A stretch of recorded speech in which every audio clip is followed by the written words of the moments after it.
Oui, donc ce sujet que m'a proposé frère Rémy il y a déjà plusieurs mois, l'homme a-t-il besoin de vérité pour vivre? Alors comme je suis curieux, je suis allé voir sur Google et figurez-vous qu'il y a eu une dissertation de bac de philo avec ce sujet. C'est pas possible. Et il y a des dizaines de pages avec des corrigés de dissertation. Mais je n'en ai lu aucun. Je ne vais pas vous faire une dissertation de philo. Je ne vais pas le faire à la façon dissertation de philo, bien que j'ai été dans une autre vie prof de philo, quand j'étais bien plus jeune. Mais voilà, en fait, ce sujet peut m'intéresser à deux titres. D'abord, comme l'a précisé frère Rémy, je suis psychanalyste à l'école de Carl Gustav Jung, et en tant que tel, je m'intéresse beaucoup aux symboles, aux rêves, qui sont en fait des manifestations de vérité cachée dans l'inconscient. Cachée d'ailleurs, ça ne veut pas dire qu'elle ne s'exprime pas de manière bruyante dans la vie des individus, mais voilà, il faut aller les chercher dans l'inconscient. Ça, c'est le premier. C'est en tant que psychanalyste, ce thème m'intéresse. Ce qui m'intéresse aussi, c'est en tant que chercheur dans le domaine de la Bible hébraïque. Voilà, je mène une recherche depuis fort longtemps sur la Bible hébraïque et sur les évangiles. Et à ce titre, je m'intéresse beaucoup à la richesse sémantique de l'hébreu biblique, qui nous offre plusieurs mots pour dire la vérité. Et en fait, je vais fonder l'approche que je vous propose à partir de ces mots, parce que, voilà, j'ai parlé donc de richesse sémantique de l'hébreu biblique. Alors, selon la tradition hébraïque, cette langue est un miracle, puisqu'elle véhicule la parole de Dieu. Un miracle, d'ailleurs en hébreu, le mot lettre de l'alphabet signifie également miracle. Et vous allez voir que c'est assez étonnant parce que les mots hébreux ne se réduisent pas seulement à la définition qu'ils portent et que leur donne, on pourrait dire, l'ordre culturel conscient. Mais dans leur matière signifiante, on peut dire qu'ils véhiculent un inconscient, c'est-à-dire qu'ils portent d'autres sens que l'on ne perçoit pas au premier abord et qui nous ouvrent à des résonances très étonnantes et très interpellantes liées à ce que Jung appelle l'inconscient collectif de l'humanité.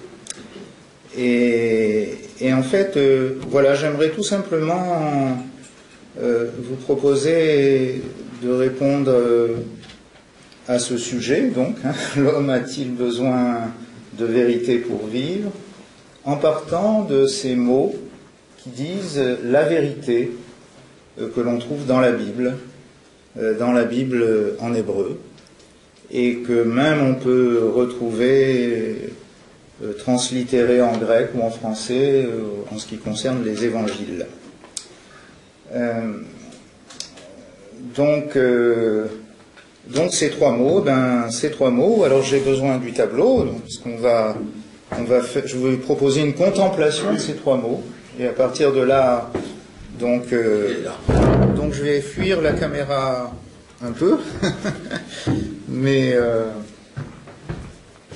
alors le premier mot, qui est le mot le plus courant pour dire la vérité, je crois que dans l'hébreu moderne en Israël, c'est le seul qui reste. C'est le mot émet. Je vous l'écris d'abord en français, émet. Alors, les mots hébreux, à la différence de nos langues indo-européennes, ont une large plage de sens, une large plage sémantique.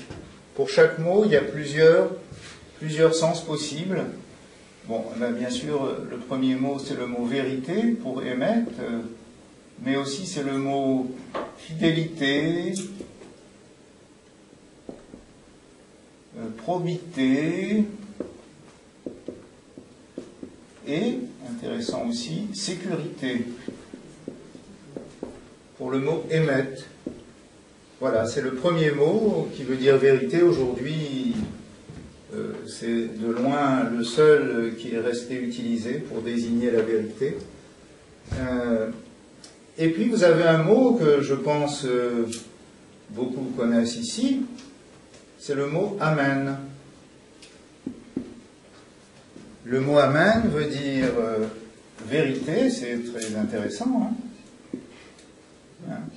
Vous voyez, quand Jésus, dans l'évangile de Jean, dit « En vérité, je vous le dis », en fait, ça traduit le mot « Amen ». « Amen, je vous le dis ». D'ailleurs, il y a de nouvelles traductions qui maintenant mettent littéralement « Amen ».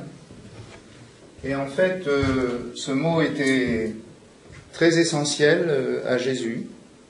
Alors, si on emploie un mot d'une autre tradition, on pourrait même dire que c'était son mantra, puisqu'il commence toutes ses paroles par Amen.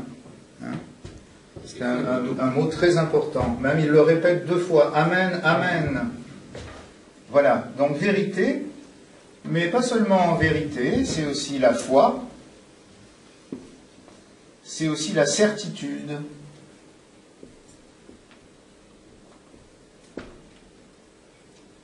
Et ce mot Amen, en tant que substantif, existe aussi en tant que forme verbale. Il se prononce Aman, dans ce cas-là. Alors, en hébreu, il n'y a pas de voyelle. Amen ou Aman, c'est pareil. Il n'y a que les consonnes. Il y a enfin, je ne devrais pas dire le A, mais disons le A pour simplifier. A-M-N. Dans les 2 cas. C'est le même mot en réalité. Mais les voyelles varient, mais c'est le même mot. Et Aman, c'est un verbe intéressant qui peut signifier élever, parrainer. C'est surtout un verbe qu'on a souvent traduit par croire. Et en fait, c'est dommage parce que donc c'est un verbe qui a rapport à la foi, mais croire en français finalement est beaucoup plus faible, le verbe croire, que le verbe aman en hébreu, parce que croire en français, en tout cas dans notre culture moderne, on pourrait dire que c'est une option intellectuelle. Je pourrais croire comme je pourrais ne pas croire en Dieu, mais je décide de croire. Voilà. Donc c'est purement, c'est une sorte d'adhésion intellectuelle. Alors qu'en hébreu, c'est être certain de la vérité. Et quand on dit être certain de la vérité, c'est vraiment au sens fort, c'est-à-dire c'est éprouver cette certitude de tout notre être. Et pas simplement adhérer intellectuellement. Ok. Ok, I agree. Oui. Et donc voilà, Amen, vérité, foi, certitude. Et il y a un 3e mot pour dire la vérité en hébreu, c'est le mot tzedek. Mot très important aussi, qui veut dire vérité, mais aussi justice, mais aussi délivrance, mais aussi salut. Voilà, et je pense que c'est très important de pouvoir contempler ces 3 mots, parce qu'ils nous ouvrent tout à fait à la problématique qui nous intéresse ce soir. Donc, je vais commencer par travailler sur le mot émettre. Hein, premier mot, vérité, qui est aujourd'hui le seul qui reste pour dire la vérité en Israël, en tout cas, dans l'hébreu en Israël. Peut-être, si vous tenez à ce que je sois sur la caméra, peut-être vous pourriez tourner. moi, ça m'est égal, hein. J'avais pas du tout l'habitude. Mais si vous dites pour votre site, c'est bien. Voilà. Donc, nous reprenons.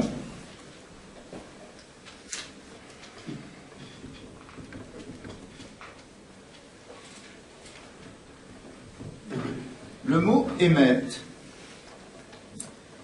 Mais cette fois-ci, je suis obligé de vous l'écrire en hébreu. Mais ne vous inquiétez pas. Ça fait pas mal. Hein? Non. Voilà. Et donc, l'hébreu s'écrit de droite à gauche. Et je vais vous épeler les lettres qui sont utilisées. Donc, la première lettre, c'est le Aleph. La deuxième, c'est le Mem. Et la troisième, c'est le Tav. Alors, je vais écrire la phonétique également. Alors, Aleph, c'est une consonne totalement muette. En hébreu, on la prononce du coup A, I, O, OU, selon les voyelles. Donc, on la transcrit phonétiquement en mettant une apostrophe en général. Donc, je mets un petit E, parce qu'il n'y a pas de voyelles dans le texte hébreu de la Bible. Les voyelles sont rajoutées par la voix, et elles ne sont pas dans le texte. Donc, je mets un petit E. Par contre, la deuxième lettre, le Mem, c'est l'équivalent de notre M. Donc, je l'écris en majuscule, hein, puisque elle est dans le texte. Et je mets encore un petit E, deuxième petit E de Emet. Et enfin, nous avons le Tav, qui est l'équivalent du T. Voilà. Emet. Alors, comme je vous l'ai dit, les mots en hébreu peuvent être approchés de toutes sortes de façons, ont une puissance symbolique assez unique et extraordinaire, c'est-à-dire que selon les règles de lecture de la tradition hébraïque, on n'approche pas un mot simplement par la définition courante qu'on lui connaît, mais on approche un mot également en le contemplant, et en contemplant sa structure, parce que sa structure nous révèle un sens qui n'apparaît pas au premier plan. Donc, voilà, c'est ce que je vous propose, et je vous propose de contempler donc ce mot, et d'abord de nous intéresser à la première lettre, qui est la lettre Aleph.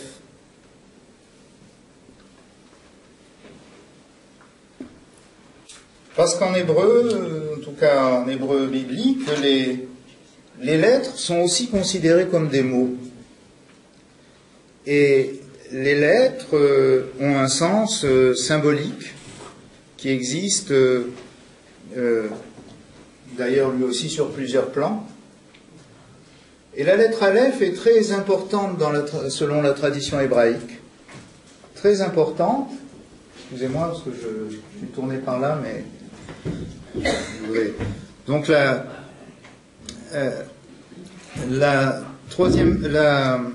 lettre Aleph est très importante parce que c'est la première lettre de l'alphabet hébraïque, et en fait parce qu'en hébreu les lettres, en hébreu biblique, les lettres sont aussi des valeurs numériques, c'est la valeur de l'unité, et pour la tradition hébraïque, cette lettre désigne le Dieu un qui s'est révélé dans la Bible, qui s'est révélé en Israël. D'ailleurs, le mot Elohim, qui est traduit par Dieu, commence par le Aleph. C'est une lettre qui symbolise l'unité. Et pour la tradition hébraïque, elle est très importante parce que donc elle symbolise le divin et en fait, elle pose ce qu'on pourrait appeler le mystère de la présence. La présence, c'est-à-dire ce qui nous rend présents. C'est une consonne très particulière, puisque, comme je l'ai dit, c'est une consonne totalement muette, c'est-à-dire qui s'efface totalement derrière les voyelles qu'on lui associe.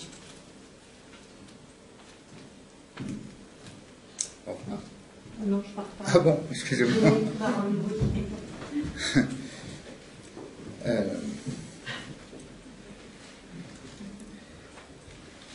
Qui s'efface totalement derrière les voyelles qu'on lui associe. Et en fait, pour la tradition hébraïque, notamment pour la tradition qu'on appelle la Kabbale, qui est la tradition de la mystique juive, qui est devenue aussi la mystique chrétienne à un moment donné, en fait, c'est comme une parabole du mystère de Dieu. Parce que, vous voyez, cette consonne, contrairement aux autres consonnes, ne s'impose pas, puisqu'elle s'efface au contraire totalement. Elle est totalement humble. Elle s'efface totalement, pardon, et en fait, c'est elle qui donne, d'une certaine manière, la présence aux voyelles. Hein, puisque quand on lit la Torah, eh bien, en fait, quand on lit le Aleph, on n'entend que la voyelle. On n'entend que la voyelle, pourtant, lorsqu'on lit le texte, il n'y a que le Aleph. Et alors, selon la tradition de la Kabbale, Dieu est avec ses créatures, le Dieu créateur est avec ses créatures dans le même rapport que le Aleph avec ses voyelles. C'est-à-dire Dieu n'est pas un Dieu qui s'impose, comme Zeus, par exemple, dans la mythologie grecque. Hein. Zeus, un coup de tonnerre et puis il fait taire tout le monde. Hein. Dieu n'est pas un Dieu qui s'impose, c'est l'humilité absolue. C'est l'humilité absolue et c'est l'accueil absolu. Parce qu'en fait, on pourrait, c'est vrai, passer toute sa vie sans même se poser la question de Dieu. On pourrait, parce que Dieu ne s'impose pas. On pourrait tout à fait être matérialiste et athée. Dieu ne s'impose pas, hein, c'est comme nous. Vous voyez, quand on écoute, quand on lit le Aleph, on n'entend que la voyelle. De même, dans le monde, on n'entend que nous, que nos discours, que les discours du moi, de nos moi. Et donc, si on restait à la surface des choses, on pourrait passer toute sa vie sans rencontrer Dieu et sans qu'il s'impose à nous, hein, de manière autoritaire et par un pouvoir absolu. Hein. Mais en fait, selon la tradition hébraïque, Dieu nous confère sa présence. C'est-à-dire, nous sommes présents par lui.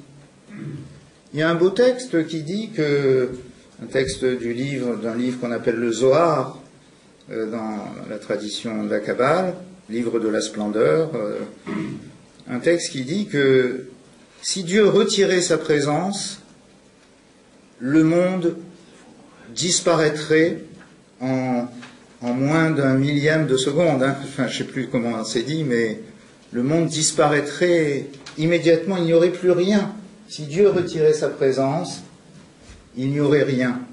Si nous sommes présents, c'est parce que Dieu nous confère sa présence. De même que le Aleph confère sa présence aux voyelles dans le texte. Et ce qui veut dire que, en réalité, la présence ne nous appartient pas. la vie nous est donnée, la présence ne nous appartient pas. Hein, c'est vrai, nous sommes présents, on pourrait croire que je suis propriétaire de ma présence. Eh bien non, je ne suis pas propriétaire de ma présence. Je viens au monde constitué ou porté par la vie divine qui d'une certaine manière se donne en même temps qu'elle se donne à moi, se donne à chacun de nous personnellement. Ce qui veut dire que le Aleph porte bien ce symbole de l'unité, parce qu'en réalité la présence est unique. La présence est unique et la présence nous traverse tous. Elle nous constitue dans chacune dans notre singularité, et en même temps elle constitue notre unité. Elle nous constitue, elle nous traverse, elle nous réunit. Elle fait que le monde est un, que l'humanité est une, que l'univers est un. Et cette unité, eh bien, c'est ce qui se donne pour que nous soyons à la fois nous-mêmes et en même temps avec les autres, à la fois moi, mais moi en relation avec les autres moi. Et c'est, on pourrait dire, l'unité qui est comme le fondement de tout ce qui existe et de toute chose. L'unité qui se donne, la vie qui se donne, la vie qui est offerte à chacun de nous, et qui fait que lorsque nous nous mettons à ne plus nous contenter du monde des voyelles, mais que sous les voyelles nous nous sentons appelés par le Aleph, qui fait qu'en fait nous prenons conscience que être en vie, ça veut dire être accueilli dans le Aleph, par le Aleph, par le Dieu un, qui est à la fois, qui fonde à la fois notre singularité, notre communauté, notre interrelation. Ce n'est pas pour rien que le Aleph, la lettre Aleph, est la lettre qui commence aussi le mot amour en hébreu, le mot Ahava. Ce n'est pas pour rien que la lettre Aleph commence le mot Ab, qui veut dire le Père, hein, parce que le Aleph, c'est en réalité le Père, le Dieu d'amour, qui, par le fait même que nous vivons, nous accueille.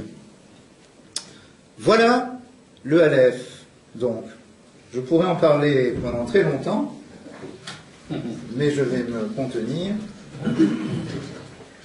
Et subitement, il y a un choc. Je vous préviens, accrochez-vous à vos sièges, parce que si nous poursuivons la contemplation de ce mot émet, nous sommes saisis par un choc qui pourrait être fort traumatisant. Parce que donc, il y a le Aleph, mais il y a les deux autres lettres, même et Tav,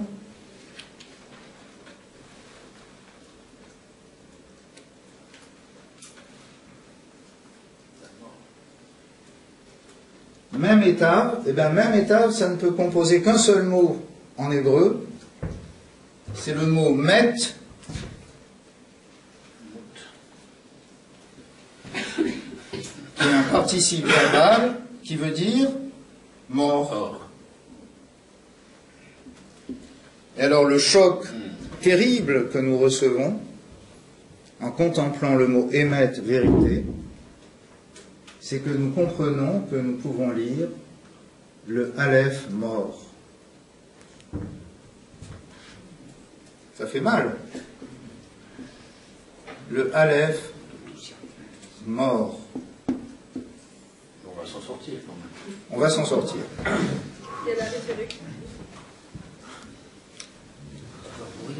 On va s'en sortir parce qu'il y a les autres mots. Et ça nous amène donc à approcher la dimension symbolique du mot vérité, dans le sens qu'il y a des vérités qui peuvent tuer le Aleph. Il y a des vérités qui peuvent tuer l'unité qui sous-tend l'univers.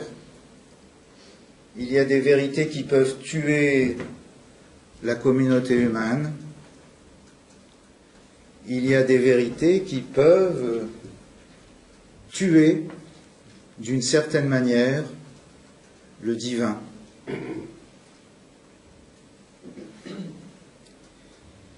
Et effectivement, on peut énumérer certaines vérités ou certains effets pervers de la vérité ou des vérités. Premièrement, un registre de vérité qui est très important dans notre monde moderne, les vérités scientifiques.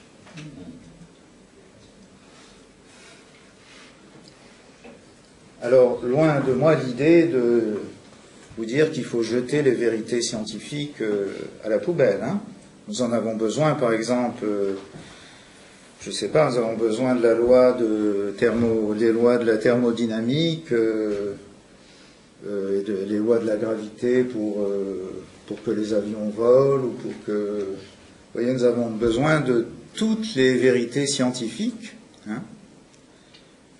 Mais le problème des vérités scientifiques, c'est qu'elles ont un effet pervers. À savoir que une science construit son objet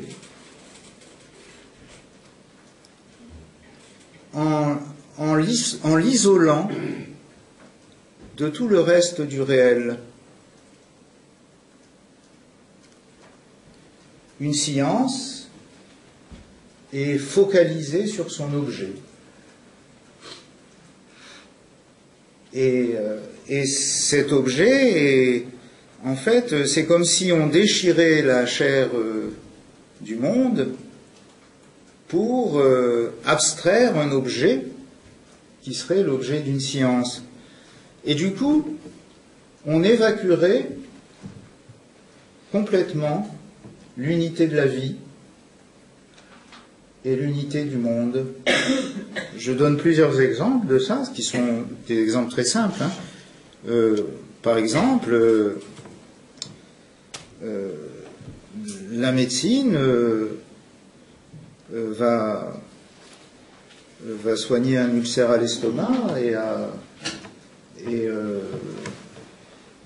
le gastro-entérologue a comme arsenal toutes sortes de vérités qui ont été établies sur le fonctionnement de l'estomac, mais la médecine va soigner un ulcère à l'estomac, mais sans tenir compte du stress psychologique qui a produit cet ulcère. On sait très bien qu'un ulcère, ce dysfonctionnement organique est créé par un stress psychologique, c'est-à-dire que la médecine va soigner un estomac en évacuant le sujet, et même en évacuant le fait que ce stress psychologique est une maladie collective, une maladie civilisationnelle. En réalité, le stress est un état collectif de notre civilisation moderne, et ça favorise notamment les ulcères, voire pire que les ulcères à l'estomac. Vous voyez, je vous donne des exemples primaires, très simples, mais qui montrent que, en construisant son objet, les sciences évacuent le sujet et évacuent l'unité de la vie pour ne s'intéresser simplement qu'à un fonctionnement parcellaire qui est d'une certaine manière abstrait du réel. Et c'est voilà le premier exemple. Deuxième exemple, prenons les sciences économiques. Il y a une vérité de la science économique, je dis aussi de manière extrêmement primaire, hein, une vérité de la science économique qui dit qu'il est nécessaire qu'il y ait une croissance continue du produit intérieur brut pour résoudre le problème du chômage. Mais la science économique ne voit pas que cette poussée à la croissance continue est en train de détruire l'unité écologique du monde et qu'on va arriver à des ruptures, des équilibres écologiques au niveau du monde entier par cette vérité qui n'est que la vérité de la science économique. C'est encore un exemple très primaire. Hein. De manière générale, les sciences ne s'intéressent qu'à leur objet et en quelque sorte évacuent la question du sujet et évacuent la question de la relation à l'ensemble, à la totalité de la vie, tout ce qui implique justement, tout ce qui implique le Aleph, justement. Autre chose, les sciences, nous avons un grand développement des sciences dans notre monde moderne qui a abouti à un développement massif, on pourrait dire, des technologies, de tous les moyens qui donnent, d'une certaine manière, l'impression d'une toute-puissance aux êtres humains. Voilà, avec les techniques, avec les robots, avec... vous voyez, il y a un courant qui s'appelle le transhumanisme, qui prétend que, justement, avec toutes les découvertes des sciences, nous allons pouvoir entièrement recréer l'être humain, c'est-à-dire les hommes vont pouvoir recréer entièrement un être humain parfait, rentable, efficace, avec toutes sortes de puissances. Vous savez, c'est l'homme bionique. Vous avez peut-être vu des séries dans le temps sur la question. Mais aujourd'hui, c'est plus de la fiction, hein, c'est plus de la science-fiction. C'est pour demain, hein, que il y a ces possibilités de manipulation génétique. Tout devient possible, tout devient possible. On peut louer un ventre, on peut tout utiliser. L'être humain peut devenir une matière qu'on peut modeler. Et en fait, tous ces développements scientifiques et technologiques, d'une certaine manière, évacuent le Aleph, c'est-à-dire que peuvent créer l'illusion qu'à l'être humain, que la présence lui appartient, qui peut faire ce qu'il veut,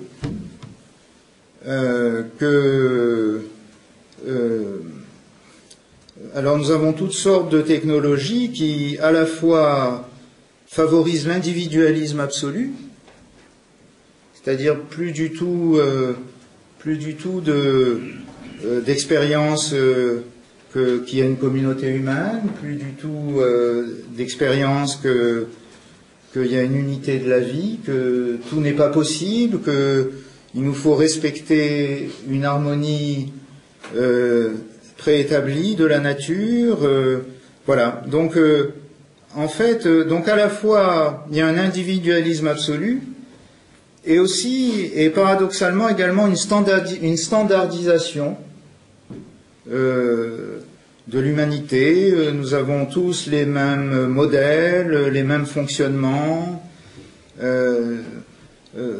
C'est d'une certaine manière ce qu'offre la science, et dans cet univers de la science, que je ne conteste pas, parce que les vérités scientifiques sont des vérités qui sont utiles à l'humanité, mais la question c'est que, d'une certaine manière, eh bien, le Aleph a été complètement évacué. C'est-à-dire, alors que le Aleph, c'est la présence qui nous constitue, eh bien, c'est comme si, justement, on l'avait relégué dans son silence, et l'humanité pouvait croire que, justement, en s'appuyant sur la science, eh bien, c'est elle, c'est le moi humain qui est le maître et qui décide de tout et qui rêve d'une toute-puissance absolue. Donc le Aleph est évacué en ce sens. Alors ça, ce sont les vérités scientifiques. Enfin, vous voyez dans quel sens je veux aller. Je donne des exemples un peu rapides et un peu simples, mais c'est... Vous comprenez dans quel sens je veux aller. Alors, il y a un autre registre des vérités, qui sont les vérités spirituelles. Les vérités spirituelles peuvent être, elles aussi, complètement manipulées par les intégrismes. Et il y a des vérités qui peuvent donc tuer, littéralement, qui peuvent tuer la vie. Vous voyez, on pourrait considérer que toutes les spiritualités sur la terre sont des échos du Aleph. Chacune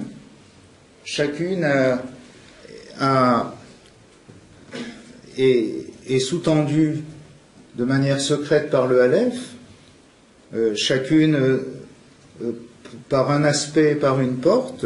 C'est ce qui fonde l'œcuménisme. Mais les intégrismes font que justement ces spiritualités proclament leur vérité sur le mode de la rivalité, sur le mode de l'intolérance, sur le mode du fanatisme. Il y a mon Dieu est le seul Dieu, le tien n'est pas Dieu. Toutes les spiritualités pourraient de même dégénérer dans une instrumentalisation de leur vérité en produisant des inquisitions. Il y en a eu dans l'histoire du christianisme aussi. Et en fait, il y a une façon de vivre les vérités spirituelles sur un mode qui tue le Aleph également, qui évacue le Aleph. Donc, il y a, vous voyez, toutes sortes de vérités, vérités scientifiques, vérités spirituelles, qui pourraient être instrumentalisées et utilisées de telle sorte, eh bien, qu'on peut considérer que, en tout cas dans notre monde conscient, le Aleph est mort. On a dit, c'est Nietzsche qui l'a dit le premier, Dieu est mort. C'est le cri de guerre de la modernité. Dieu est mort. Le Aleph est mort. Et ça m'évoque une parole d'un mystique du christianisme orthodoxe, mystique contemporain du XXe siècle, que j'aime bien, Nicolas Berdyaev, qui disait que, en fait, dans notre monde moderne, Dieu, entendez le Aleph, a moins de pouvoir qu'un agent de police. Parce qu'en fait, nous ne nous déplaçons plus, c'est comme si l'humanité, collectivement, dans le monde moderne, agissait de telle sorte qu'elle refuse d'intégrer, qu'elle se déplace dans le Aleph, qu'elle se déplace dans l'unité divine, dans l'unité du monde. Et en fait, en ce sens, Dieu a moins de pouvoir qu'un agent de police, parce que, en fait, le Aleph n'est vivant que lorsque nous accueillons le don de la présence qu'il nous a fait.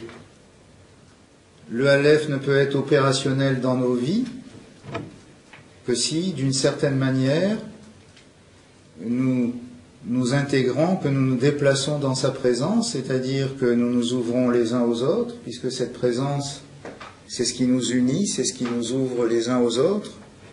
Et vous voyez, le monde moderne a la prétention, bardé de toutes les vérités, qu'elles soient scientifiques ou spirituelles, a la prétention de pouvoir se passer de cette unité.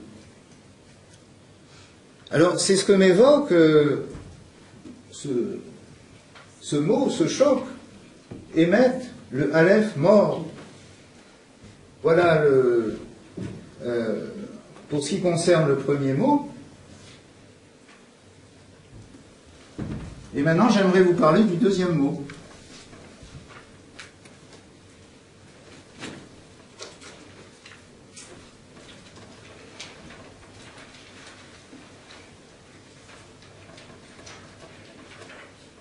Donc, qui est le mot Amen. Alors, je vous l'écris en hébreu aussi.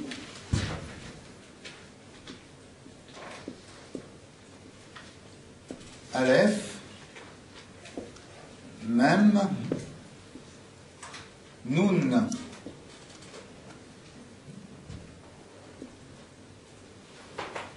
Alors, je mets encore une apostrophe, un petit A.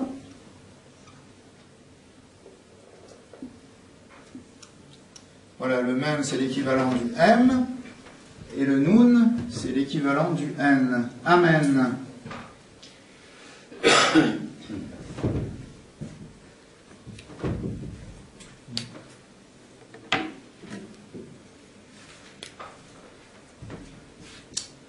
Et bien là encore, nous avons le Aleph. On en a abondamment parlé. Maintenant, nous avons les deux autres mots, Mem et Nun. Mem et Nun, ça compose en hébreu le mot Man. Alors, ça ne veut pas dire l'homme, hein, en hébreu.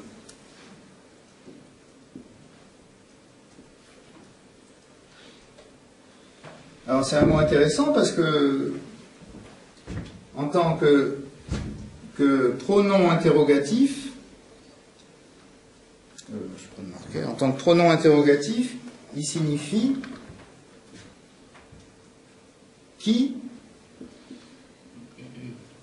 quoi, qu'est-ce. Vous voyez, tous les états de la question. Mais en tant que substantif, il signifie le don.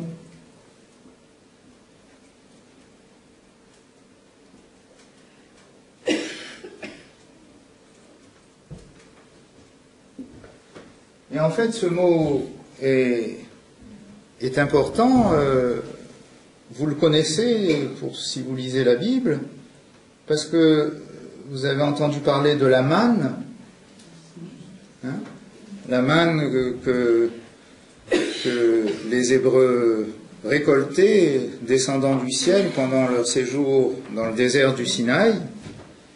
En fait, le mot manne n'est simplement que la translittération du mot hébreu man. Hein? Et alors, les Hébreux, quand ils ont commencé à voir la manne tomber, puisqu'on dit qu'elle tombait comme la neige, hein,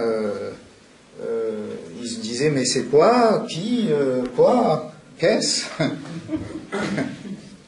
Et puis ils ont compris que c'était le don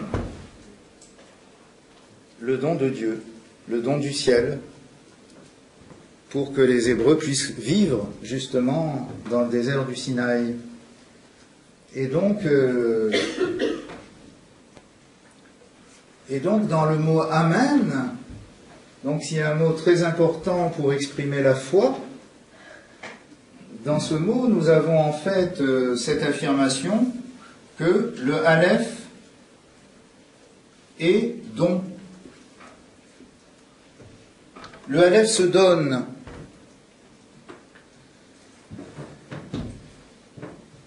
Et Jésus commençait tout cas dans l'évangile de Jean, on voit que Jésus commençait la plupart de ses paroles par Amen, parce qu'en fait, Jésus est l'incarnation même de ce don du Père. La vie nous est donnée, nous sommes accueillis dans l'unité de Dieu, nous sommes accueillis dans l'amour de Dieu. La vie nous est donnée et on comprend que cette vérité a à voir avec la foi, parce que la foi est l'expérience que notre vie commence par cet accueil qui est amour.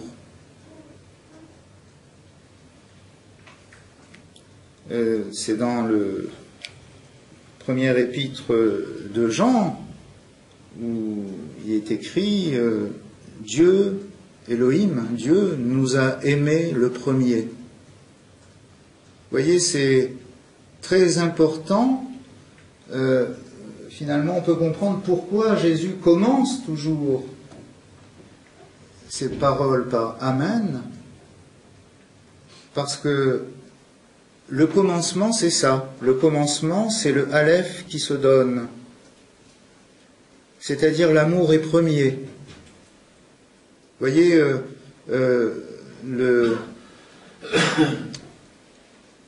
la foi de Jésus et l'expérience de sa présence nous invitent à vivre le commencement comme étant l'amour. C'est toujours, dans mon métier de psychanalyste, il y a la rencontre de beaucoup de souffrances, et souvent, ces souffrances, des souffrances intolérables. Pourquoi? Parce que des souffrances qui disent je suis né dans la haine, je suis né dans le malheur, j'ai commencé avec le malheur et c'est pourquoi toute ma vie est malheur. Et la foi est ce renversement de ce tragique qui est si fort dans l'inconscient collectif de l'humanité, ce renversement qui vise à dire que c'est l'amour qui est premier. Si l'amour est premier, tout est possible. Si l'amour est premier, je peux aimer.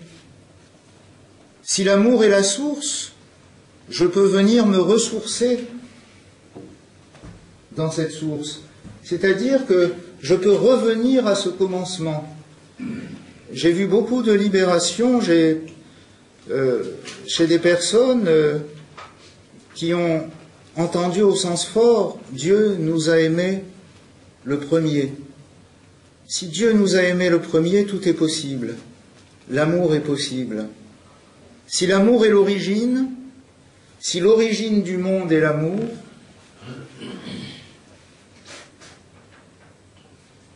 toutes les portes peuvent s'ouvrir. Je peux revenir à cette origine.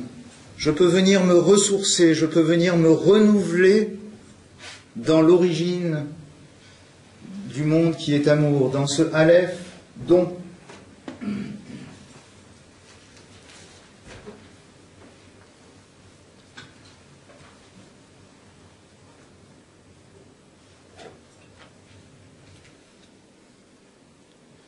Alors, il y a des passages de la Bible qui sont très importants avec le Amen. Par exemple, dans le livre d'Ésaïe, chapitre 65, verset 16, « Celui qui voudra être béni sur la terre voudra l'être par le Dieu de l'Amen. » C'est traduit parfois par le Dieu de vérité, mais en hébreu c'est le mot Amen. Vous voyez, le fait que le Aleph soit le don, et que le Aleph soit l'origine, que le Aleph soit la source, c'est la source de toutes les bénédictions. Tout peut se renouveler si la source est l'amour. Et la foi est cette proclamation qui remet la vérité du Aleph au centre. Et alors, je pense que, bien sûr, nous avons sûrement besoin des vérités scientifiques, des vérités des vérités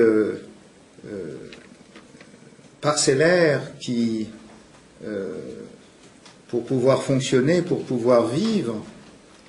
Mais s'il y a une vérité dont l'homme a besoin pour vivre, à mon sens, c'est bien cette vérité du Amen. Le Aleph est la source qui se donne.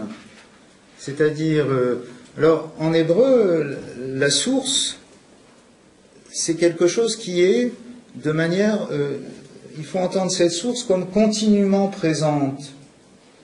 C'est-à-dire, nous sommes d'une certaine manière constitués par cette source.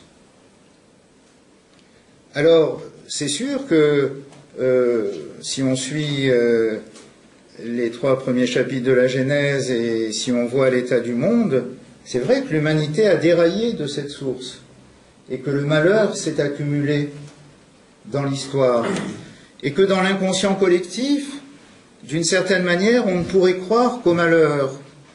C'est les vérités qui tuent le Aleph, en fait. Hein. Vous connaissez peut-être, dans le langage courant, ça existe, cette parole qu'on entend qui est fort triste, qui est comme une malédiction. Quand quelqu'un vit quelque chose d'heureux, il se met à dire « Oh là là, maintenant j'ai peur parce que j'ai mangé mon pain blanc ». Ça veut dire que maintenant il n'y aura plus que le pain de misère, le pain de malheur. Vous voyez, ça ce sont des malédictions inconscientes qui nous viennent de toute l'expérience des générations passées, et ce qui vient rompre ce cercle infernal, qui fait qu'on s'enferme dans le tragique, qui fait qu'on a peur d'aller vers les autres, qui fait qu'on ne croit pas en la possibilité de la communauté, de la fraternité. Eh bien, ce qui fait tout ça, bien, ce sont les vérités qui tuent le Aleph. Et ce qui vient stopper ce cercle infernal, c'est la proclamation de l'Amen. C'est pourquoi Jésus qui incarne l'amour du Père et qui est venu le révéler, Jésus commence toutes ses paroles par Amen, tous ses enseignements par Amen. Le don, le Aleph qui se donne, c'est notre source, c'est notre espérance, c'est ce qui fait que nous pouvons nous renouveler, c'est ce qui fait que le malheur n'est pas forcément le dernier mot, c'est ce qui fait que nous pouvons ressusciter avec le ressuscité, de ce côté-ci, de ce monde ou de l'autre. Nous pouvons ressusciter de nos malheurs par le Aleph qui se donne.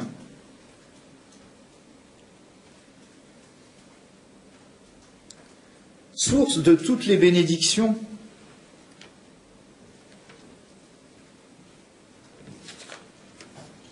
Il vous reste quelques minutes pour voir le troisième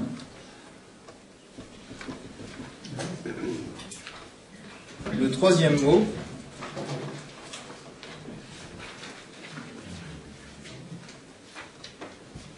C'est le mot de Tzedek.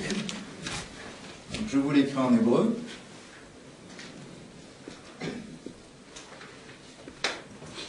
Sadé, c'est le son de ce qui n'existe pas en français.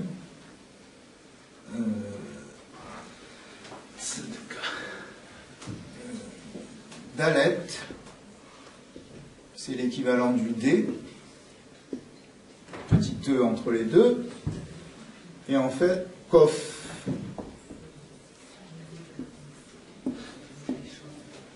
Équivalent du Q. Tzedek, donc il veut dire la vérité la justice, la délivrance, la libération, le salut.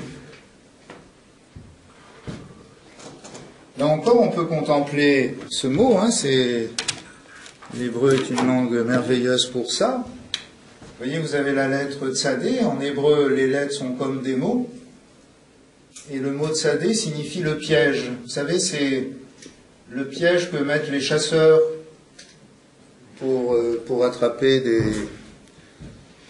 des animaux, des gibiers.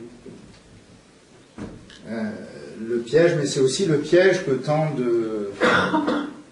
les ennemis pour tuer d'autres êtres humains.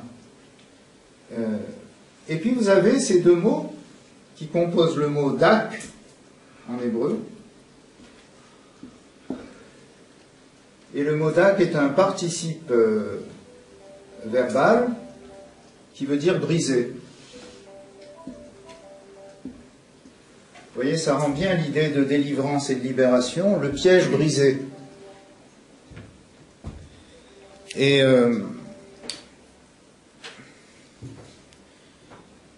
eh bien, l'humanité, l'homme a besoin de la vérité de l'Amen, l'homme a besoin de la vérité, de la justice, de la délivrance.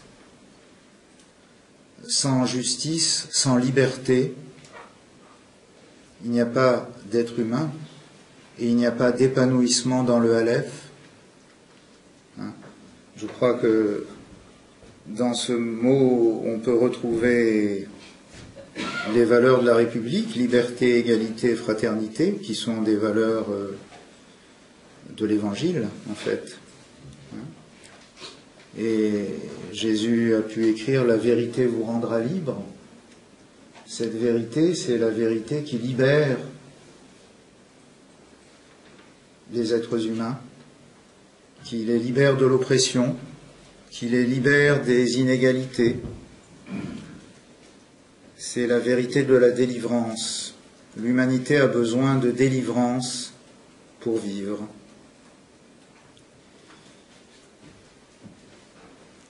Si j'ai encore 2 minutes, oui. Rémi, j'ai encore 2 minutes. Bien sûr.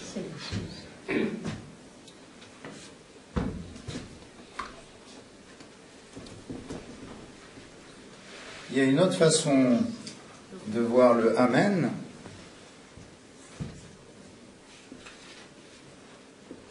Je vous écris encore Amen.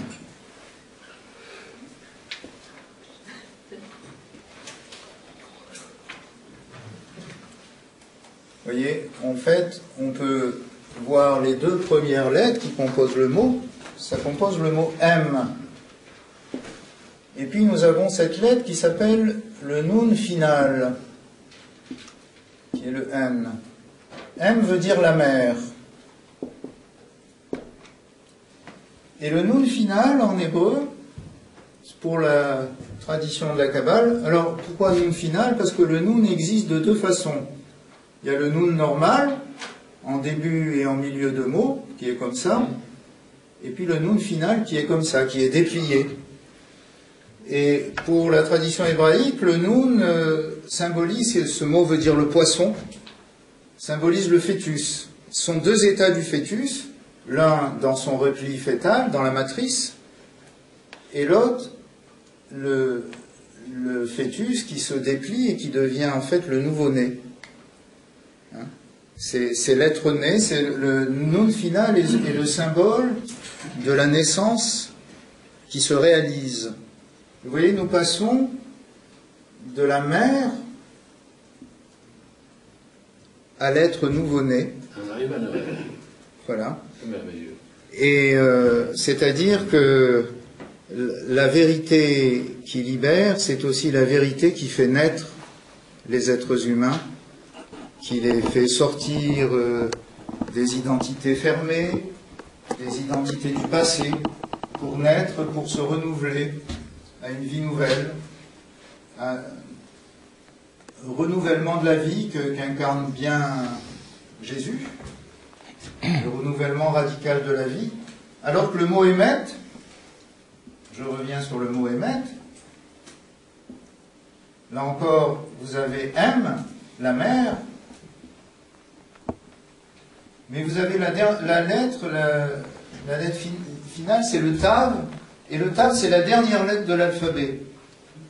Et dans la culture hébraïque, cette lettre tav, c'est comme pour indiquer la fin, le terminus, ou Zian dans les films. Hein, on met le tav pour dire la fin. Et là, on voit, dans le mot émet, où le LF est tué, on voit que la mère, c'est le terminal. C'est-à-dire qu'en fait, personne ne peut naître de cette mère.